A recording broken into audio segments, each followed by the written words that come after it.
Si volen seure, sisplau.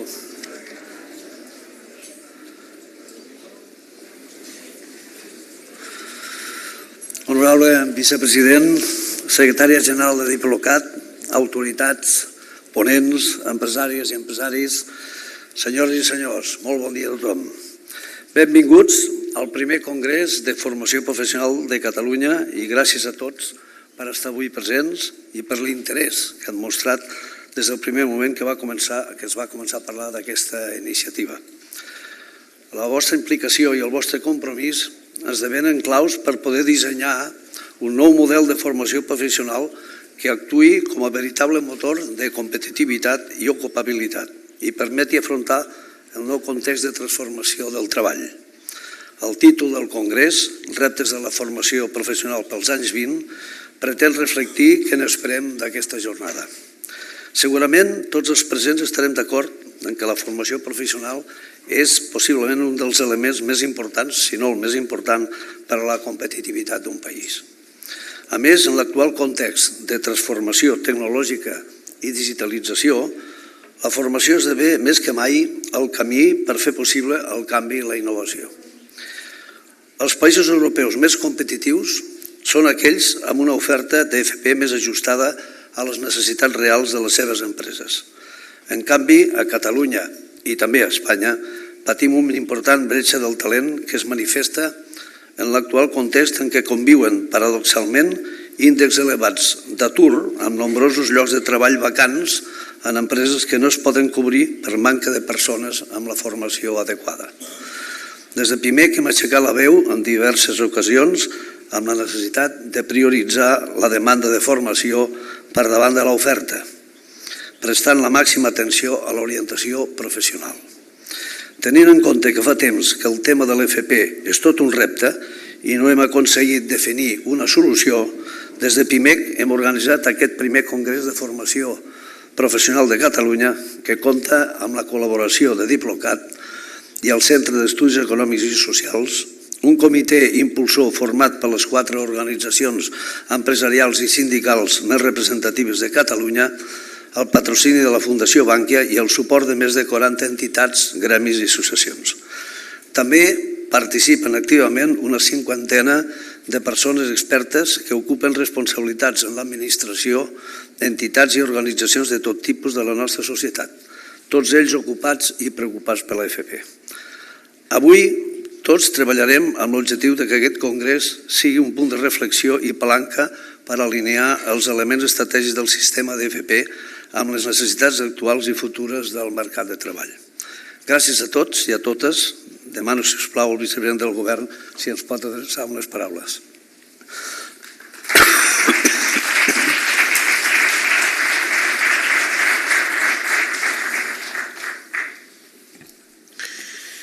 Molt bon dia. President i Junta Directiva de Pimec, directors generals, secretaris generals de Pimec, del Diplocat, representants dels agents socials, d'empreses, professionals, treballadors públics, senyors i senyors, molt bon dia a tothom. Deixeu-me començar agraint als amics de Pimec i al conjunt d'entitats i agents socials que fan possible aquest primer Congrés de Formació Professional a Catalunya, que és un fòrum necessari i imprescindible per debatre entre tots com millorem a la formació professional del nostre país, com la fem avançar. Com saben tots vostès, l'economia catalana en termes generals mostra una bona salut. Quan mirem els indicadors i els comparem amb el nostre entorn més immediat, amb el nostre entorn econòmic de la zona euro o de la resta de l'estat espanyol, mostrem unes xifres que a nivell agregat són bones. Però quan ens comencem a focalitzar en determinats sectors veiem que hi ha molts reptes pendents. No només reptes pendents, sinó que de fet hi ha algunes assignatures que dirien que ens han quedat per setembre. De fet, la superació de la crisi s'ha produït en bona part gràcies a una contenció salarial, en base a un guany de competitivitat, també en base al factor treball. No pot ser la pauta de defensa, no pot ser la pauta de resposta davant de crisis futures. Tenim algunes xifres que, més enllà de la conjuntura que, segueixo dient, és positiva, amb algunes alarmes a nivell global, però és positiva, hi ha algunes xifres que ens indiquen que d'aquesta crisi no en vam sortir amb igualtat d'oportunitats per tothom. Avui, un 27,7% dels joves entre 16 i 24 anys es troben a l'atur. Tenim una concentració d'atur de llarga durada en sectors molt concrets que estan en un risc de vulnerabilitat social i econòmica important. Cal augmentar la qualitat del treball. És fonamental, perquè si bé és cert que hem creat ocupació, massa sovint ens hem trobat que la creació d'ocupació ha estat d'un treball precari i amb una temporalitat molt marcada. El percentatge de persones que treballen a temps parcial i que voldrien treballar a jornada completa és del 48%, és a dir, una de cada dues persones que treballa a temps parcial ho voldria fer a jornada completa i per tant estem amb unes taxes de treball parcial involuntari molt elevat. Malgrat que és la més baixa des del 2011, segueix sent massa elevada, massa alta pel model de país i de societat que volem. I algunes altres dades que hem de tenir en compte, malgrat aquesta recuperació en els darrers anys, especialment des del darrer trimestre de l'any 2013, la taxa de pobresa, de risc de pobresa en la nostra societat es situa en el 21,3% de la nostra població. Per tant, la pobresa relativa, la desigualtat ha augmentat, la pobresa material ha disminuït lleugerament, però el que sí que ha augmentat és el risc de pobresa en persones que treballen, un 14,4%. Per tant, la recepta de sortida de la crisi basada en una millora de la competitivitat, amb una reducció de costos laborals, de fet, no només hi ha hagut una contenció, crec que podem parlar d'una devaluació, no pot ser una pauta de treball futur, no pot ser una pauta de resposta futura a les properes situacions de dificultat econòmica que algun dia, esperem que molt llunyà, però que algun dia acabaran venint donada la naturalesa cíclica de l'economia capitalista. Per tant, com podem, en un país que no té recursos naturals, un país que no ha tingut massa sovint un estat a favor, sinó que massa sovint l'ha tingut en contra, per tant, no ha tingut aquest poder polític que perseguim i que el volem complet. Com podem donar la resposta? A través del talent, a través del capital humà. I en aquest sentit, la formació és un eix fonamental. I la formació professional és on tenim una part molt important del repte. En els darrers 40 anys hi ha hagut un increment del percentatge de població del nostre país que ha permès accedir als estudis universitaris. I és molt positiu. Però avui tenim una estructura de qualificacions educatives al nostre país de rellotge de sorra. Tenim una base amb una qualificació primària d'estudis bàsics, tenim una part de dalt amb una qualificació universitària important, però la part del mig, la de les qualificacions tècniques i professionals, és massa estreta. Hauríem de passar una figura d'hexàgon i, per tant, que hi hagi una part de qualificacions professionals, de qualificacions, de títols, de titulacions tècniques molt i molt més potent, en la línia dels països més industrialitzats, que basen la seva innovació apostant pel talent i pel capital humà.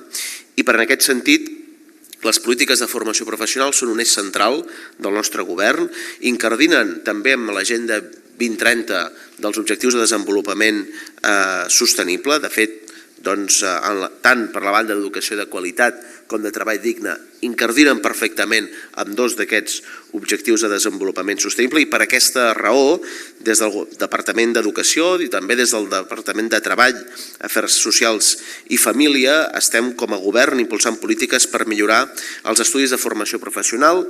La campanya que s'ha iniciat aquests darrers dies amb aquest gir de 174 graus que fa referència precisament als 174 ofertes de cicles formatius que hi ha a Catalunya, és una mostra de l'aposta clara d'aquest govern. Nosaltres volem que la FP deixi de ser la segona opció, deixi de ser l'alternativa a una primera opció. Volem que sigui una opció central, que estigui en condicions des del primer moment d'oferir una sortida professional, una sortida de carrera professional, una sortida educativa a tots els joves que acaben l'ESO. I també volem que això produeixi un canvi cultural no només en els joves del nostre país, sinó també a les famílies i al conjunt del sistema educatiu i dels agents econòmics. Cal posar la formació professional al centre, perquè la formació professional té, quan anem a mirar les dades, l'impacte té unes taxes d'inserció en el mercat de treball molt més ràpides i molt més altes que els estudis universitaris. El 54% dels graduats en cicles de formació professional treballen al cap de 9 mesos d'haver finalitzat els estudis. El 36% segueix estudiant després d'haver assolit el cicle de formació professional. Un 15% segueix estudiant i ho combina amb una feina. I només un 10% dels titulats en l'àmbit de cicles formatius, de formació professional, es troba en situació d'haver de buscar feina. Alguns reptes per això, alguns peròs. Ens preocupa l'abandonament prematur, que no acaben un cicle de formació professional. Molt sovint perquè el mercat demanda. Per tant, aquí hauríem de ser capaços també d'articular mecanismes, d'articular alternatives que permetin compatibilitzar un cicle formatiu amb la feina. El nivell de fidelització, com deia, és del 60%, l'hem d'augmentar, el de rendiment acadèmic del 49%. En el cas dels cicles superiors, evidentment, ja ens situem en taxes del 80%, molt superior, però igualment tenim marge de millora. Per això ens hem marcat un objectiu de cara al 2022 centrat en els cicles formatius de grau mitjà, que és, en primer lloc, arribar a un índex de rendiment acadèmic del 75%, en segon lloc, a un índex de fidelització de l'alumnat del 80%. Tenim una bona feina, una bona oferta de cicles de formació professional. De fet, m'atreviria a dir que tenim una excel·lent oferta de cicles formatius i d'estudis superiors de formació professional. I per això som aquí i volem també contribuir a que la formació professional segueixi progressant, ajudant-la a millorar. I requereix d'un treball cooperatiu amb tots els agents implicats, amb mirada llarga i amb estratègia compartida. Una mirada llarga en què el paper dels agents socials i econòmics és fonamental, en què el paper del mercat també és fonamental i que, per tant, la política de formació professional, el disseny, la implementació, ha de passar necessàriament per la concertació de les noves iniciatives en l'àmbit de l'FP, per anar cap a una planificació que ens permeti cobrir les necessitats del mercat a curt, mig i llarg termini. Les novetats del curs 2019-2020 han estat un augment del número de cicles formatius, 106 grups nous, 55 d'ells en formació professional, 51 en ensenyaments professionalitzadors. La suma d'esforços multiplica els resultats. Ho fa aquí i en qualsevol àmbit i, per tant, per primera vegada en molts anys crec que podem dir que ara ja sí, el Departament d'Educació i el Departament de Treball van de la mà. Moltes vegades s'ha remat per separat. Quan es rema per separat acabes no movent-te. Per tant, quan es remes en una mateixa direcció és quan avances. I el resultat es nota, i donaré 3 exemples. Pla pilot a les comarques de l'Alt Empordà, la Garrotxa, la Selva i la Ribera d'Ebre amb una oferta formativa compartida, on en centres públics de formació professional es poden obtenir els certificats de professionalitat dels nivells 1, 2 i 3 emesos pel Departament de Treball. Segon exemple, pla pilot d'acreditació de la formació adquirida per la vida laboral, obtenint un reconeixement de mòduls professionals d'un títol d'FP i també el reconeixement de les unitats de competència d'un certificat de professionalitat. Tercer, la creació del Centre de Recerca i Innovació de Tarragona amb la participació de diferents centres públics d'FP i empreses de Tarragona, amb tot un entorn de les empreses químiques que poden ajudar, i en aquest sentit perquè és un dels àmbits on hi ha més demanda de persones formades en la FP. La relació entre formació professional i teixit econòmic i empresarial ha d'agafar amb més força i sentit. La formació professional dual ha d'estar en el centre de l'avenç productiu del país. Hem de potenciar l'arrelament de la formació professional al territori, que sigui dinamitzadora de l'economia i un factor clau de la seva competitivitat. Hem d'apostar per situar la formació professional en taxes de la mitjana europea. Avui, un 21% dels alumnes de formació professional participen d'alguna modalitat del model dual. A Europa és del 30%. Cal que assolim aquest percentatge del 30% l'any 2022. Ho podem fer. Estic convençut que amb la concertació, amb el treball conjunt, això serà possible i per fer-ho hem dissenyat un model d'FP dual que recull els aspectes relacionats amb professorat, empreses, organitzacions empresarials i sindicats que han posat sobre la taula que han intervingut en l'aplicació de la modalitat dual i que consideren més rellevants. Eines que ens han d'ajudar a potenciar l'objectiu de millorar la formació professional al nostre país. Una distribució curricular única per cada cicle formatiu, incrementar la participació de les empreses en el procés formatiu de l'alumnat, tant en el disseny dels currículums com de les pràctiques i estades en empreses. D'altra banda, volem potenciar també la presència de dones en aquelles famílies professionals que estan excessivament masculinitzades, com la industrial o la de les telecomunicacions. Per tant, s'ha acabat deixar que certes famílies professionals, certes sortides professionals estiguin sobrerepresentades per homes, quan precisament algunes d'aquestes sortides professionals són precisament les que tenen més o millor retribució en el mercat laboral. I precisament per evitar aquesta lluita contra la segregació hem fomentat la bonificació del 50% en aquestes famílies professionals dels cicles formatius de la FP industrial, electricitat i electrònica, fabricació mecànica, energia i aigua, instal·lació i manteniment. I en el futur ho estendrem també per avançar cap a l'equitat, per avançar cap a una visualització de la diversitat i del gènere de la nostra societat en aquelles famílies que també hi ha poca presència d'homes, com per exemple les famílies professionals relacionades amb professions de servei o d'atenció a les persones. Són tot un conjunt de propostes que són necessàries però no són suficients. Caldrà un nou pressupost de la Generalitat de Catalunya que faci una aposta per la formació professional. La proposta que estem treballant de pressupost, que estem negociant, va precisament en aquest sentit, per situar Catalunya a l'avantguarda, en la frontera del que és els països més industrialitzats del nostre entorn, que precisament és el que ens ha de fer guanyar competitivitat. Volem un país que guanyi competitivitat treballant bé, treballant millor, amb millors sous, i no perquè treballem més barat. Precisament, si guanyem competitivitat mitjançant el talent, és la millor inversió que aquesta competitivitat es mantindrà en el futur. Aquest és el compromís del govern. Estem convençuts que jornades com la d'avui, precisament que hi donen aquesta dimensió internacional, ens ajuden a acostar-nos en aquest objectiu. Vull agrair a Pimec i a la resta, al Diplocat, i a la resta d'organitzacions avui presents aquí el seu compromís amb la formació professional a Catalunya. És fonamental remar plegats, és fonamental treballar junts, aquest és el camí i per tant des del Govern de Catalunya compteu amb el nostre reconeixement i suport. Moltes gràcies, molt bon dia a tothom i bon congrés.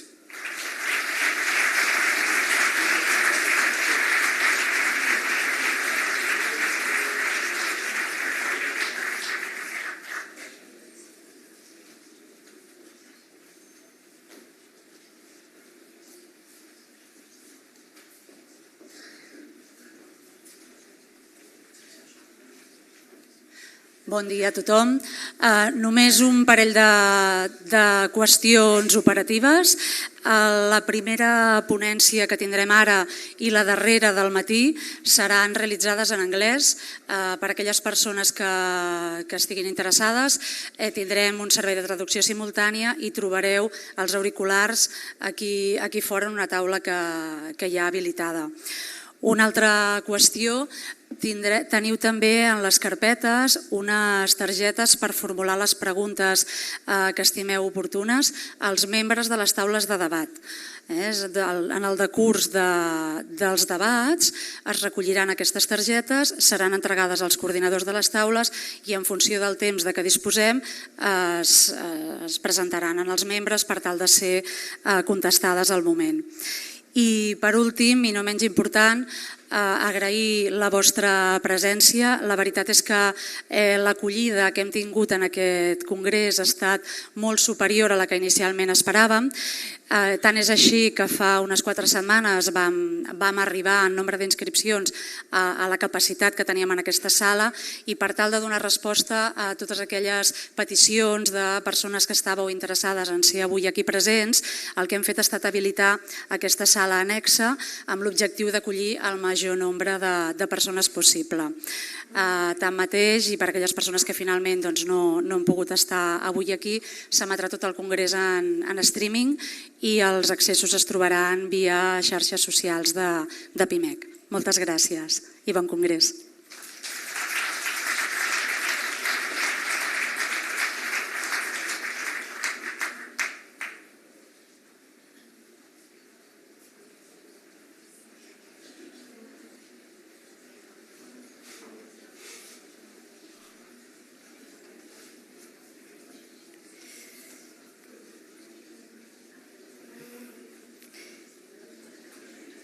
Bon dia a tothom. Autoritats, distingits ponents, coordinadors, relators i assistents a la jornada. Dear speakers, welcome to Catalunya. Benvingudes i benvinguts al primer Congrés de la Formació Professional de Catalunya, organitzat per Pimec, amb la coorganització del Centre d'Estudis Econòmics i Socials i del Consell de Diplomàcia Pública de Catalunya, Diplocat, per abordar els reptes de la formació professional als anys 20.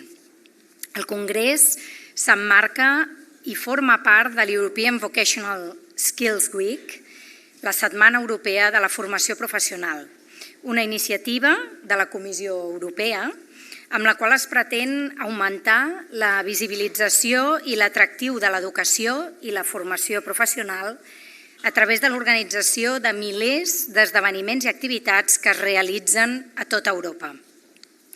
A Diplocat estem molt satisfets d'haver pogut coorganitzar aquest congrés, ja que estem convençuts que la formació professional és un dels elements estratègics més importants per a una societat avançada i de progrés. Com deien ahir mateix en un article conjunt els consellers d'Educació i de Treball, Afers Socials i Família del Govern de la Generalitat de Catalunya, i així ho refermava ara també el vicepresident, per Catalunya és prioritari reforçar el model de formació professional per tal que actuï com a motor de competitivitat i ocupabilitat i permeti afrontar el nou context de transformació del mercat de treball.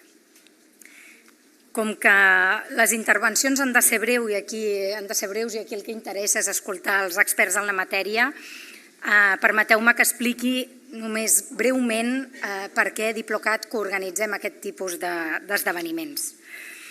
Com alguns de vosaltres ja sabreu, Diplocat és un consorci públic-privat amb 38 membres que té l'objectiu de connectar Catalunya en l'àmbit internacional i promoure l'intercanvi de persones, d'idees i de projectes.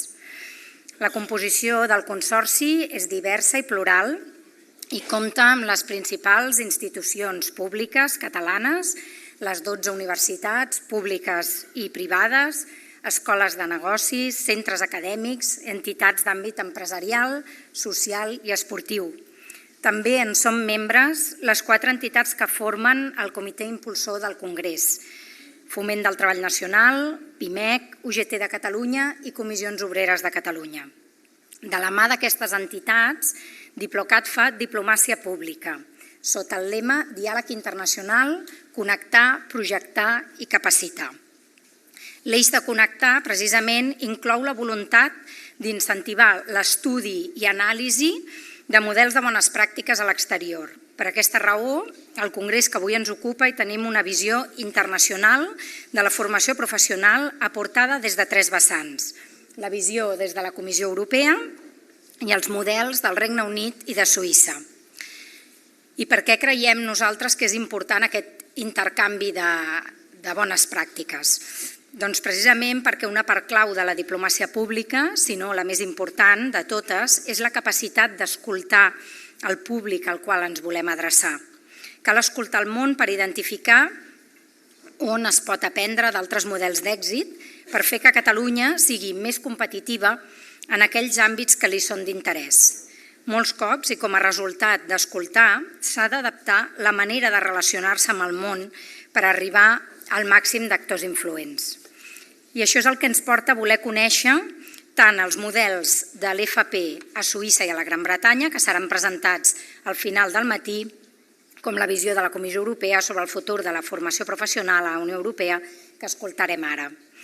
Per explicar-ho, comptem amb el senyor Joao Santos, que és cap d'unitat adjunt de la Direcció General d'Ocupació, Afers Socials i Inclusió de la Comissió Europea a Brussel·les. La unitat és responsable de la formació professional i de l'educació d'adults, així com de l'enfocament del programa Erasmus en aquests àmbits. Del 2009 al 2013, el senyor Santos va ser conseller diplomàtic a la delegació de la Unió Europea a la Xina i a Mongòlia, on s'ocupava de qüestions bilaterals, de comerç i inversió. Prèviament havia treballat a la Direcció General d'Ocupació i Afers Socials, va participar en les negociacions sobre les polítiques estructurals de la Unió Europea finançades pel Fons Social Europeu. Les seves responsabilitats incloïen el capítol d'ocupació de l'Estratègia de Lisboa per al creixement i el treball i l'Estratègia de protecció i inclusió social. En aquesta mateixa direcció general va treballar en relacions internacionals, abastant la dimensió ocupacional i d'afers socials de la cooperació bilateral de la Unió Europea amb la Xina, els Estats Units i Canadà. També va ser responsable de la cooperació multilateral en el marc de les Nacions Unides en qüestions relacionades amb la dimensió social de la globalització i l'agenda per a un treball digne. I sense més preàmbuls, ens desitjo a tots un bon congrés i que la jornada d'avui sigui molt profitosa per al futur de la formació professional al nostre país.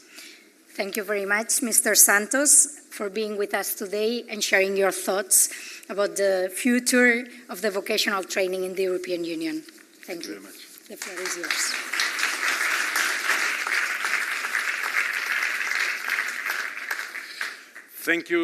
Thank you, Laura, and thank Pimec and Bankia from the Simon Bertelsmann for all the good work you are doing in Spain to modernize vocational education and training. My name is João Santos. Laura already presented me. Our unit in the European Commission, we are responsible for developing vocational education and training policy, as well as the apprenticeship system and education of adults, which is a very important theme. And we are also responsible for the Erasmus program, and I'll end my presentation with some information of what we are going to do in terms of Erasmus for the future. I'd like to thank the organizers of this conference for having this event taking place within the context of the European Vocational Skills Week. You see, this year already had the 4th edition of the Vocational Skills Week. What we are trying to do, all the 28 member states together, is trying to raise the attractiveness of vocational training, change the image that the public has about vocational training, and show all of the potential of vocational training, not only for the young people, which is very important, for them to be equipped with the skills to make the transition from education to the labor market, but also for the adults, for all of us, that will increasingly need upskilling and reskilling, and vocational training has to provide answers to engage the adults in upskilling and reskilling and lifelong learning perspectives. So our unit is doing that. The Vocational Skills Week, within which this event is organized, is part of this campaign to inform people about the possibilities of vocational education and training. Next year, we will have the Vocational Training Week happening in Berlin. And I've just got the dates here so that you put it in your agendas. From the 19th to the 13th of November 2020, it will happen in Berlin. But the Vocational Skills Week happens every day. It's part of a campaign to change the image of VET, to raise the attractiveness of vocational training. So it will happen throughout the year, but we'll have a specific week dedicated to it next year. So this is just as introduction. What I'd like to do in the next 26 minutes I have is to share with you 3 points. The first one is to give you a very quick view of how Spain is positioned in terms of skills. I'm sorry I don't have specific data for Catalunya, but this gives you a general perspective of what is the case of Spain. Then I will share with you what we are doing at the European level in terms of policy coordination of the 28 member states to modernize vocational education and training. And then I'll end just with 2 slides on what are the perspectives for the future for the European Social Fund and for the Erasmus program. I'm sorry of not speaking in Spanish and speaking in English. I was listening to Catalan. It's very similar to Portuguese. So I almost thought I could speak Portuguese instead of English. Maybe it would be easier. But okay, I'll continue in English because I prepared this in English. But I was quite impressed. Catalan is almost more similar to Portuguese than Spanish, Castilian. But okay, now, Spain is the economic powerhouse of the world. If you see the rankings of the countries with the highest GDP, you'll see that Spain is positioned 13th in the whole world of almost 200 countries. And in terms of Europe, you are the 5th biggest economy in Europe. So the 13th in the whole world and the 5th in Europe. So it means that Spain, although you have some challenges, it's a very vibrant economy. It's a very strong economy. It's one of the pillars of Europe in terms of economic development. However, and this is what brings us here, you do have significant challenges in terms of skills development, and in particular in vocational training. And I'll try in the next few slides just to give you a small perspective of how you compare with the rest of the European countries. You know, we have an agency dealing with vocational training in Thessaloniki in Greece, and they, on the basis of a series of indicators, try to look how countries are doing in terms of skills development. And this graph, if you search on the internet European Skills Index, you'll get all the data and all the indicators that go to this point. But if you see, Spain performs relatively badly in general in terms of skills. The first group of indicators, which we call skills development, is the capacity of a country to have the education and training systems working effectively, producing the skills that the economy needs. And you see that Spain is among the worst performers in this respect. Portugal is also among the bad performers, but you can see that Spain over here is relatively, you see. And then the second group of indicators, the skills activation, measures to what extent the transition from the education sector to the labor market works effectively. And here, once again, we see that Spain has major difficulties. So when people leave the education system to get the first job, it's extremely difficult compared to other European countries. And then you have the last group of indicators on skills matching.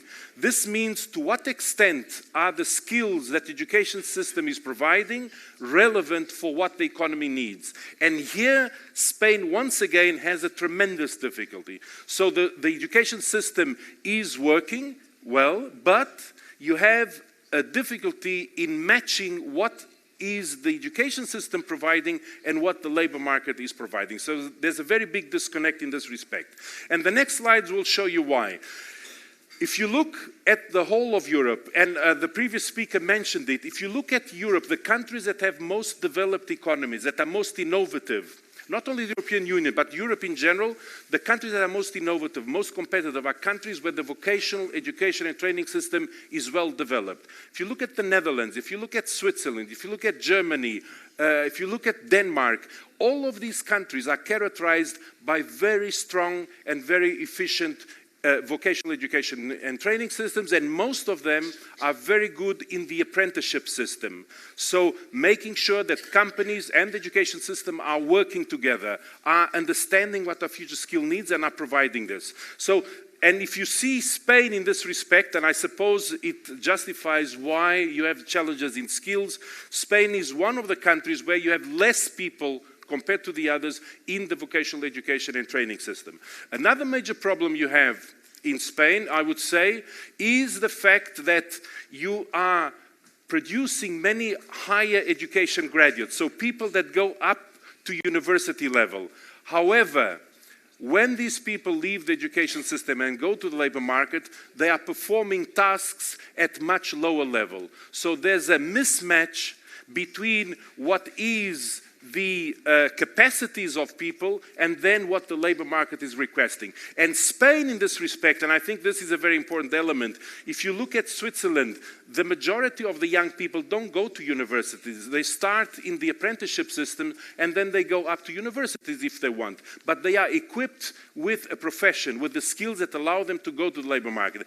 And Spain has this particularity that in the last few years you are producing many university graduates, but then then they go to the labor market and they feel frustrated because they don't find a job which is relevant for the qualifications they took. And I think this is one of the major challenges you have in Spain. And if you compare with the rest of Europe, the situation is relatively bad. And in fact, from 2008 to 2018, you see in 2008 it was relatively bad, but it has been aggravating. And this, I think, is a very important problem because it shows that many people that are going to higher education maybe shouldn't be going to higher education, should be going to something else because the economy is not necessarily requesting the type of skills that are being produced by higher education. So this is just to compare how Spain compares with the rest of Europe. Now, the next thing I'd like to do is tell you a little bit what we are doing at the European level in vocational training. The first thing I'd like to say is that, you know, the European Union, I suppose most of you know how it works. The treaties define what we can do. And in terms of competence for education and training, it is mainly a national competence, and in many cases, like in Spain and in Italy, also a regional competence. So the European Union, we can only intervene to the extent that the member states think that we bring an added value, but we cannot impose anything in terms of education because it is one of the areas, policy areas, where the member states wanted to maintain, and I think rightly so, their autonomy and their competence, because they know better than a bunch of bureaucrats in Brussels like me of what you should be doing. And I think it's right, but just to give you the context. So we cooperate, we bring the member states together, we bring the social partners, employers, trade unions together to discuss what are the challenges of the future, and then we agree on what we want to work together, but we cannot impose to the member states what they should do. And I think rightly so.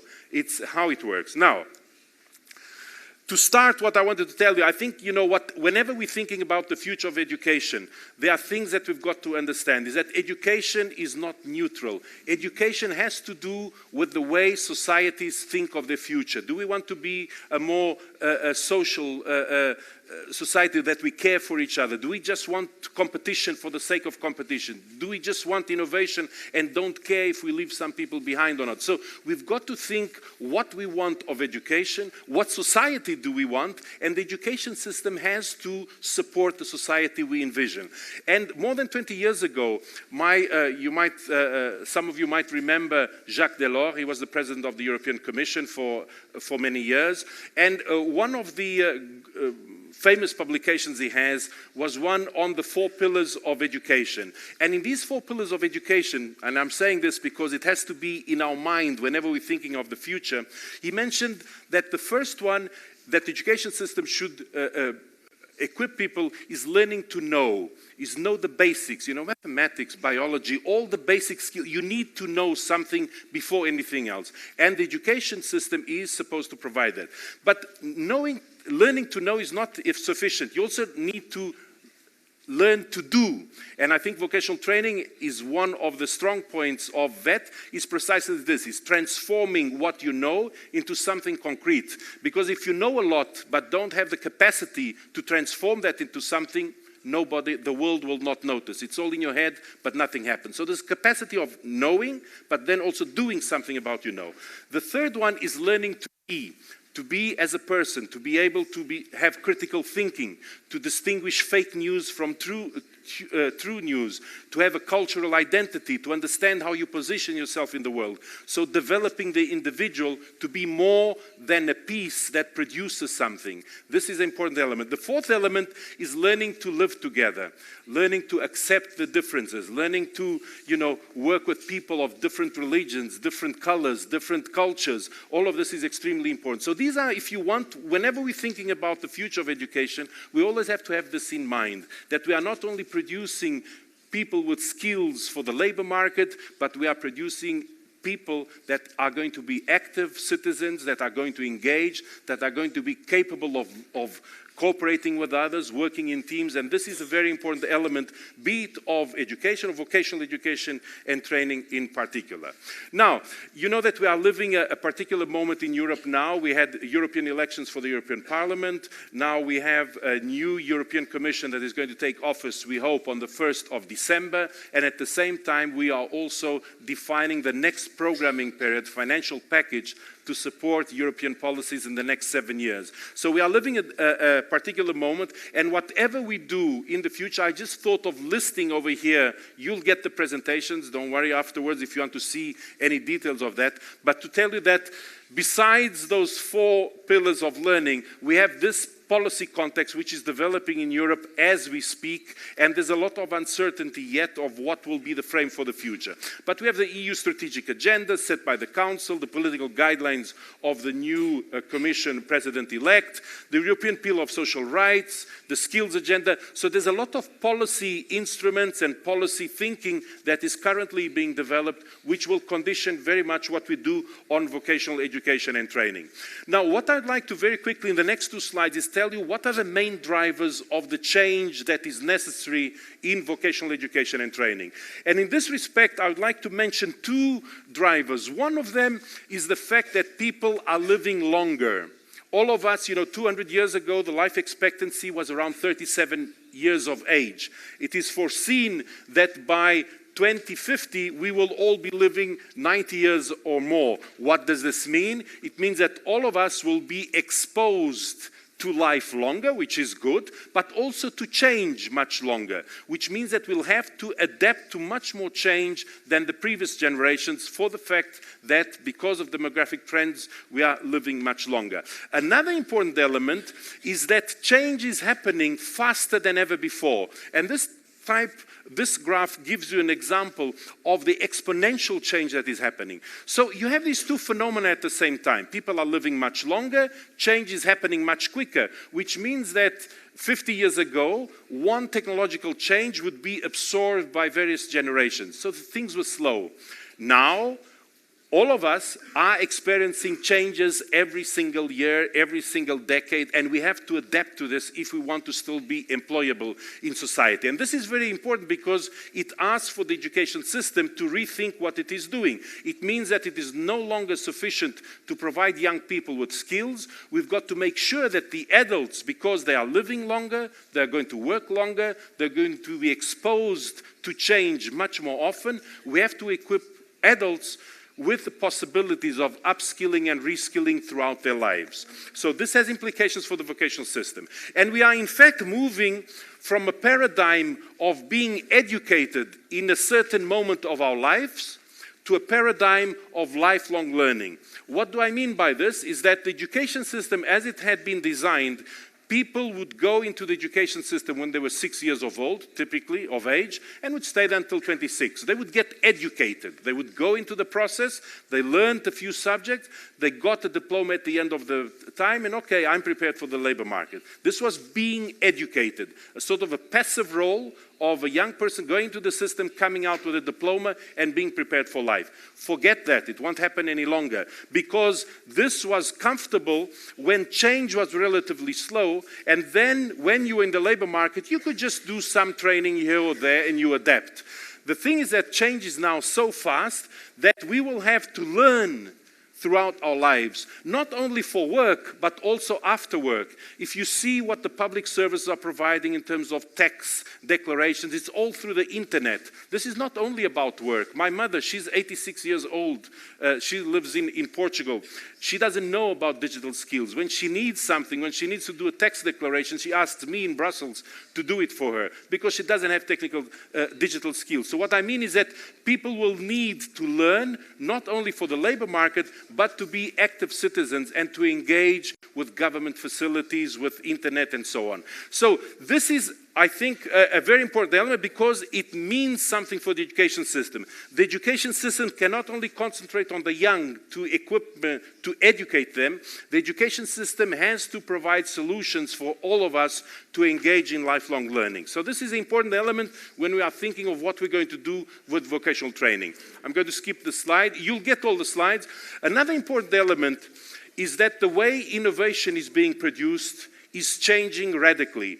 You know, 50 years ago, if a government or a company wanted to do scientific research, it will get first a budget, of course, bring the best researchers that were out there, some PhD professors and so on. possibly take them to a forest, put them there with some laboratories, they would be working there, and they would come up with, because of research, with some innovation.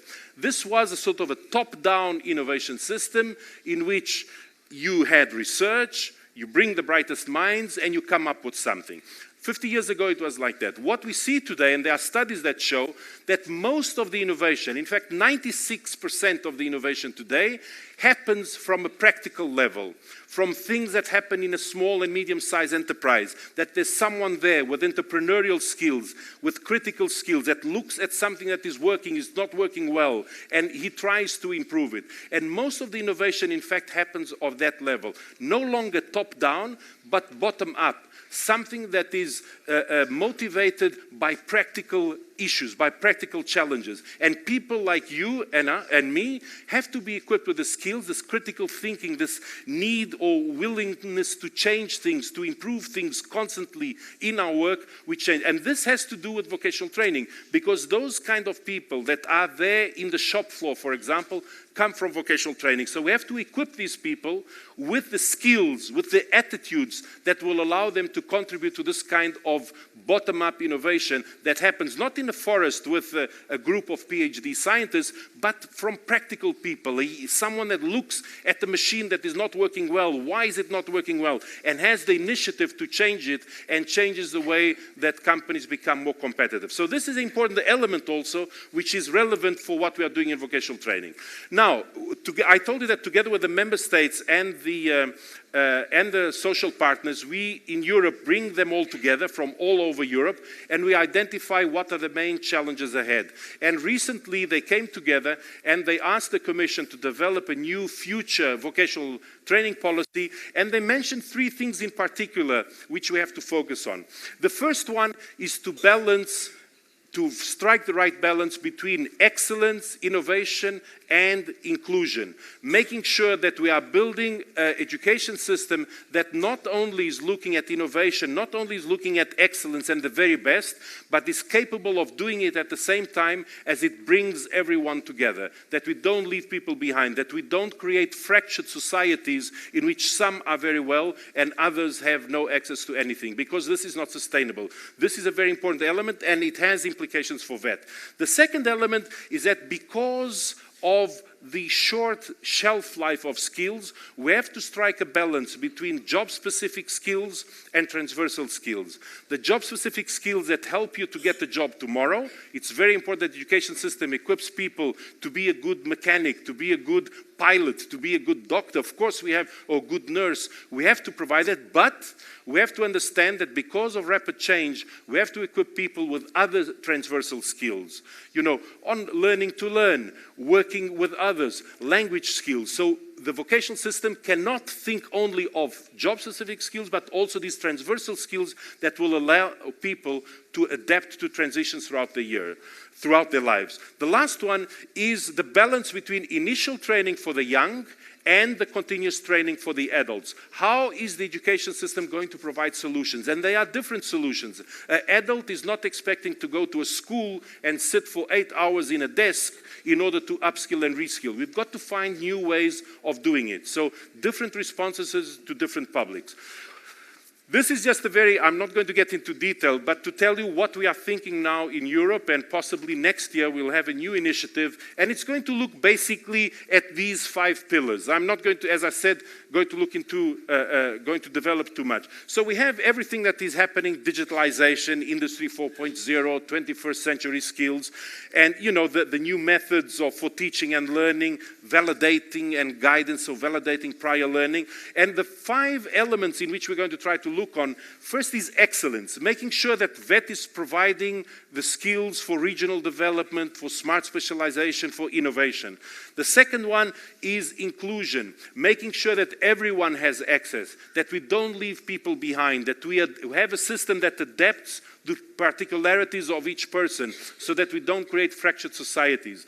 Another one is flexibility and responsiveness. The system has to understand skills need changes and adapt very quickly to it. The education system cannot wait 10 years to have a committee to see what will be the future skill needs. It has to be much more responsive because change is happening very quickly. In terms of financing, what does this mean? When we're talking about upskilling and reskilling, should this be paid by the government? Should it be paid by companies? Should it be paid by the individual? We've got to rethink how we're going to finance the system in the future. And then the fifth one is this international dimension. More and more, because of globalization, Catalunya cannot just look at its own belly, at its own needs, has to understand what is happening outside. What are the Germans doing? Sometimes what your neighbors, what is the País Vasco? They have an excellent vocational system. What are they doing? Can I learn from them? And we have to, act local, but really think global, think of what is happening throughout the world. Now, I'm going to very quickly give you information on a recent initiative we've launched, which is the Centers of Vocational Excellence. This is one of the ways in which we want to modernize vocational training in Europe in order to equip it with the activities that are necessary for the future. Basically, the idea is to build regional skills ecosystems, and this starts from the understanding that you cannot only look at the vocational system if you want to improve vocational training and skills. You've got to make sure that the vocational system is working closely with the policy system, with employment policies, with social policies, with industrial policies of the region, with regional development processes, so that the vocational system is very closely understanding what are the priorities in a specific region, or like, for example, Catalunya, and it is equipping people with the skills to support that strategic vision for the future. Where does Catalunya want to be in 10, 20 years' time? There is certainly some strategy for that. Let's make sure that that strategy is also equipped with a good coordination with the education system to provide the skills that will be needed to transform that vision. But we also have to convince individuals. Many individuals, adults in particular, think they don't need upskilling and reskilling. How are we going to motivate them to make sure that they are equipped with the skills that will be necessary for employability, for contributing for innovation? And also companies, more and more, companies cannot stay back and expect the education system to understand what is needed and provide everything.